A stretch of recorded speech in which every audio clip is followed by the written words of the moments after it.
According to Shadow Party author Richard Poe, he wrote, through his global web of open society institutes and open society foundations, Soros has spent 25 years recruiting, training, indoctrinating, and installing a network of loyal operatives in 50 countries, placing them in positions of influence and in power in media, government, finance, and academia. Does any of this sound familiar? This formula of infiltrating the system is always the same with Soros. It's the one he always uses. So I'm not asking you to believe me on conjecture. I'm asking you to learn the history of Џорџ Soros. His method is to create a shadow party, form a shadow government every time, and then you'll be one step closer to one world government and taking power. A shadow party is not a political party. It is at least not in a tangible sense. It works outside the normal electoral system. In 2000, Soros funded 1/3 of the shadow conventions. Do you even remember these? They were run by Arianna Huffington, the president's favorite source of news. And one of the lead organizers next to her was Jim Wallace, one of the guys who is campaigning against this program, surprise, surprise. The idea was to parallel the Democratic and Republican conventions, the shadow convention. Huffington said at the time, the message of the shadow conventions was, quote, not left or right, and the answers to these issues are not going to be found in the old ideas of the past. Clearly, the Great Society solution of top-down programs has failed. Top-down programs. Instead, the answers could be found in the raw power, quoting, of government appropriations. Wow. But it was the next election cycle that truly launched the shadow party. In 2004, when Soros didn't mince words, he stated, quote, this is not a normal election. These are not normal times. And, quote, I do not accept the rules imposed by others. If I did, I would not be alive today. And in periods of regime change, normal rules do not apply. One needs to adjust one's behavior to the changing circumstances. By the 2004 election cycle, Soros's shadow party had shaped the Democratic message. Under Soros, the guidance of the shadow party infrastructure had assumed the coherent shape by early 2004. There were 7 extensively independent nonprofit groups, which included MoveOn.org, that would help the Democrats. Really. Soros surrounds himself by radicals and revolutionaries. Let me go back to what I told you at the beginning. Џорџ Soros is creating a new structure through a shadow party. He infiltrates politics. He pulls the same playbook out every single time. Ukraine, Croatia, Yugoslavia, Georgia, and Slovakia. The same thing. Here it is, step by step. Step 1, you form a shadow government. He's done that. Infiltrate the target country using humanitarian aid, Open Society Institute, or ACORN, whatever they are, as cover. Step 2, you control the airwaves. Has he done that? Fund existing radio and television outlets, or start your own outlets. We showed you this chalkboard yesterday. This is his media empire. NPR, free press, it's all here. Step 3, you destabilize the state. Would you make a case that this is being done? You cause a political or economic crisis, or you take advantage of an existing crisis. Step 4, provoke an election crisis, where you don't want to really trust the outcome of an election. You wait for an election, and then you cry voter fraud.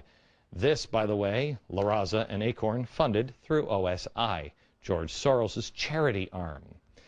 Step 5, stage massive demonstrations, and you accuse opponents of voter fraud through radio and TV stations that you control. Soros has been laying the groundwork for change for the U.S. for decades, going through many of these steps one at a time, sometimes combined. Step 1, Soros has established his Open Society Institute in the U.S. Step 2, he's been trying to control the airwaves by funding media outlets and attacking Fox News, and they're doing it now with millions of dollars on this program and Fox.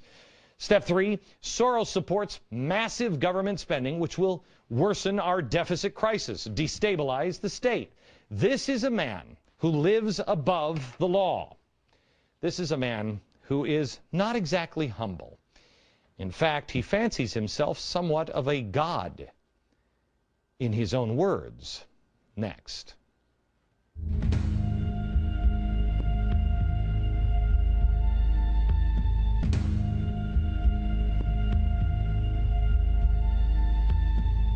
So, what would possess a man to need as much power as Ĝorđ Soros does? Well, the title of a biography that he himself authorized refers to him as a messianic billionaire. Wow, that's quite a claim. But maybe you should look into the mind of the puppet master and see what's inside. The United States should find its proper place in a new world order. They would have to give up some of their privileges. He's been trying to reorder the world as if he is the creator. Soros has admitted in the past he doesn't believe in God. But that's perhaps because he thinks he is. Soros himself admits that from the time he was very young, he had megalomaniacal ideas. He said he had messianic fantasies. He said he even thought of himself as a kind of god. In Underwriting Democracy, he writes, quote, "If truth be known, I carried some rather potent messianic fantasies with me from childhood. In The Alchemy of Finance, quote, I fancied myself as some kind of god." He's even said that now that I've made these things, these dreams into a reality, I feel more comfortable admitting to the magnitude of my, my ambitions. In Soros on Soros, quote, "I probably couldn't feel all of a piece if I weren't larger than life." To The New Yorker, God in the Old Testament has a number of attributes. Invisible. I was pretty invisible. Benevolent. I was pretty benevolent. All-seeing. I tried to be all-seeing. End quote. Soros goes further in that he has said that he wants to be the conscience of the world. He was quoted by his biographer, Kaufman. Yes, I did say that, and actually I stand by it. I think the world very much needs a conscience. I want my foundation network to be the conscience of the world.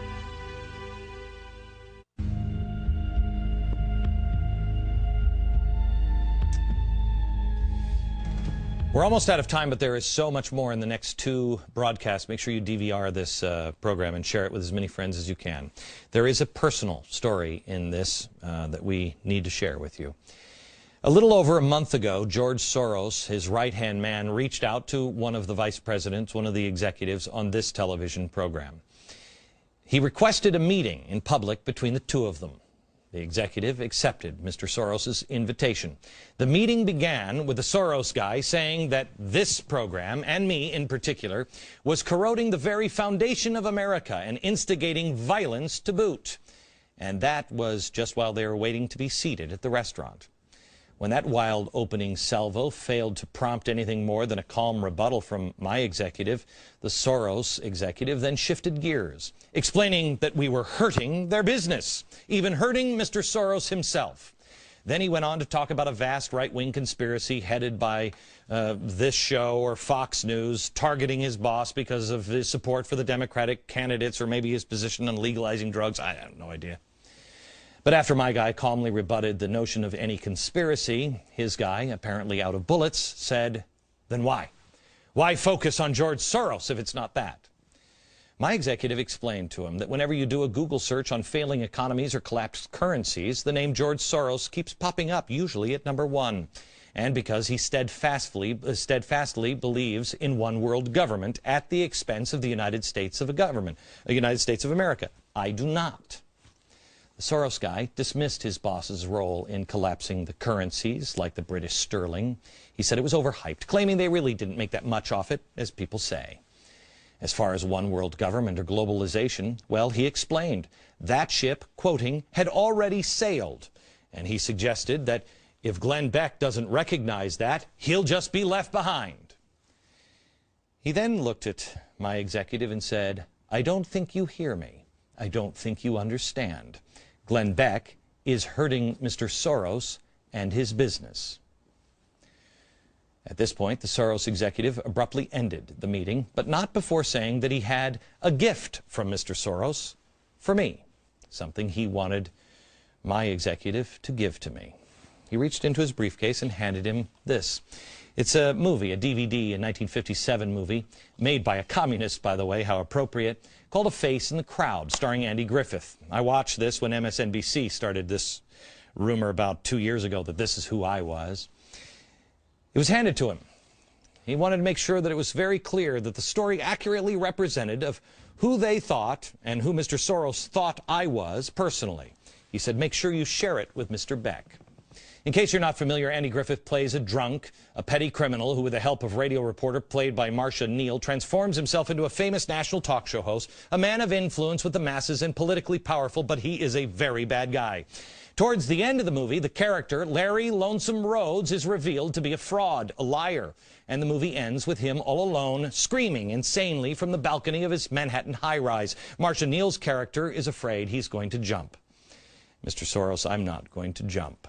I'm also not Lonesome Rhodes, but I appreciate your thinking of me. Let me say again what I've repeated on this program several times. All of this can go away tomorrow, but as long as I have breath, I will use that breath to speak about what I truly believe is the truth. As I have done several times on this broadcast and in that private public meeting with a partner of Џорџ Soros. Mr. Soros, you're welcome on this program to spend an hour with me. I'm sorry to hear that you repeatedly turn it down. We have a lot more information for you tomorrow and the next day. Make sure you tell your friends to join us. And all the information on tonight's broadcast is available at glennbeck.com and in my free email newsletter. Tomorrow, Soros and collapsing currencies internationally. What are his plans for the dollar? Don't miss it tomorrow. Good night, America. Last night, almost 3 million people watched this broadcast to find out about Џорџ Soros. Last night, we introduced you to the puppet master, billionaire, financier, Џорџ Soros, notorious for collapsing economies and regimes all around the world. He's known as the man who broke the Bank of England. The Prime Minister of Malaysia called Soros an unscrupulous profiteer. In Thailand, he was branded the economic war criminal. They also said that he sucks the blood from people. In 1994, Џорџ Soros stated, quote, just right that the former Soviet Empire is now called the Soros Empire. Combine these credits with his power, along with his financial fortune, it is no wonder that he fancies himself some sort of god. That's not something that we have said. That is something that he claims. He has described himself over and over again as some sort of god, even as the conscience of the world. Yes, I did say that, and actually I stand by it. I think the world very much needs a conscience. I want my foundation network to be the conscience of the world. Okay, he wants it to be the conscience of the world. Well, he's a very, very generous man. Most people in the world know him as a philanthropist. Huge charity guy. Well, we'll look into that charity tonight.